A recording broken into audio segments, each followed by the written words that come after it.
Lorsque Vladimir Poutine a prononcé ce discours du 22 février, c'est la première fois que je l'entendais avec une telle sincérité exposer sa vision géopolitique, sa vision du monde, lorsqu'il a dit par exemple que l'Ukraine n'a jamais existé en fait en tant que nation, que c'était une création de Lénine. À ce moment-là, j'ai compris, lorsque j'ai entendu ce discours de Vladimir Poutine, qu'il allait attaquer, qu'il allait y avoir une grande guerre. Cela confirmait ce que me disaient justement mes sources parmi les mercenaires. Et même 2 jours avant que ça ne commence, je me suis rendu compte qu'en fait personne n'y croyait, y compris et surtout en Ukraine.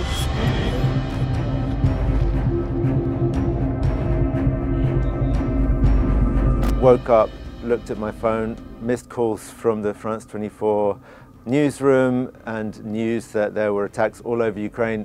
The biggest surprise to me was that it wasn't even just Kiev, it was even places to the west of Kiev.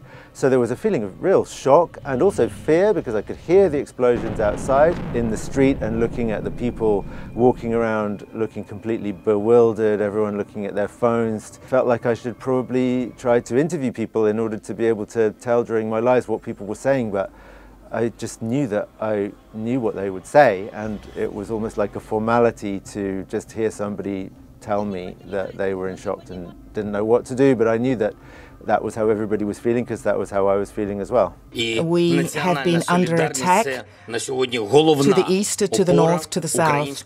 Solidarity will be at the heart of what we do today. J'étais à la frontière quelques jours avant, déjà le début de ce que j'appelle la grande invasion, puisqu'on oublie trop souvent en France que l'invasion de l'Ukraine a commencé dès 2014. La nuit même du déclenchement de la guerre, il y avait une grande discothèque dans mon hôtel. Des gens qui faisaient la fête, qui fêtaient un anniversaire, de la musique à fond, des enfants, des ballons, voilà. Et je suis allée voir le réceptionniste en lui disant « mais quand même, ça va pas quoi, il y a une guerre et il y a une fête chez vous ». Il m'a regardé un peu avec un air mesquin en me disant « mais quelle guerre? Il n'y a pas de guerre ».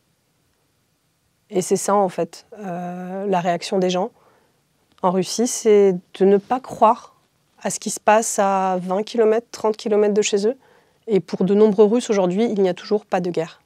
C'est une opération spéciale qui se passe loin, où leur pays n'a que le bon rôle. À Boutcha, sur 300 mètres. The unthinkable has happened here.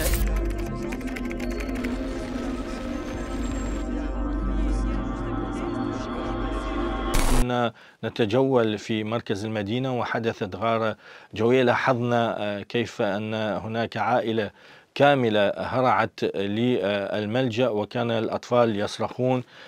هذا المشهد أيضا كان مشهد مؤثر، خاصة وأنهم لا يفهمون ما الداعي لهذه الحرب ولماذا تستهدف هذه المدينة، مدينة أوديسا، وهي التي تعتبر المدينة السياحية التي يعني تستقبل الأوكرانيين من كل مناطق البلاد في فصل الصيف. هذه المرة الصيف كان صيف مليء بالغارات والتهديد وصوت الانفجارات، فكان الرعب بادي على سكان هذه المدينة.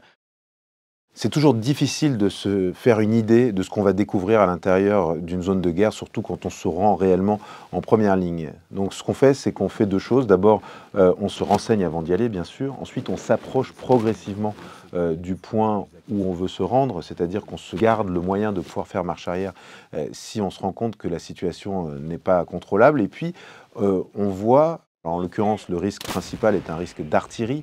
Or, l'artillerie, eh bien, elle tombe un peu au hasard. Donc, la meilleure façon de s'en protéger, finalement, c'est de rester le moins longtemps possible dans la zone où on risque d'être frappé par l'artillerie.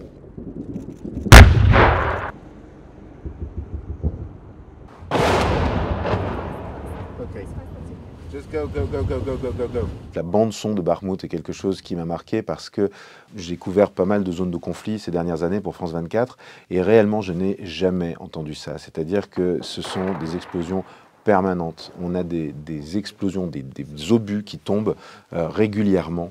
C'est-à-dire il y en a moins d'un par minute. Et malgré tout cela, et malgré les obus, eh bien, il y a encore une partie de la population qui continue, qui s'accroche, qui est là, certains même avec des enfants, on en a rencontré, on en a filmé. Et ça, c'est quelque chose évidemment de très marquant. It is difficult. You know, we're hearing terrible things, we're seeing terrible things, we're seeing people live through distress, and I'm not gonna lie, it is difficult. You know, sometimes when we're filming, so I film as well, that's like a barrier, I guess. That's one of the ways we journalists protect ourselves. And to kind of put us one step distance.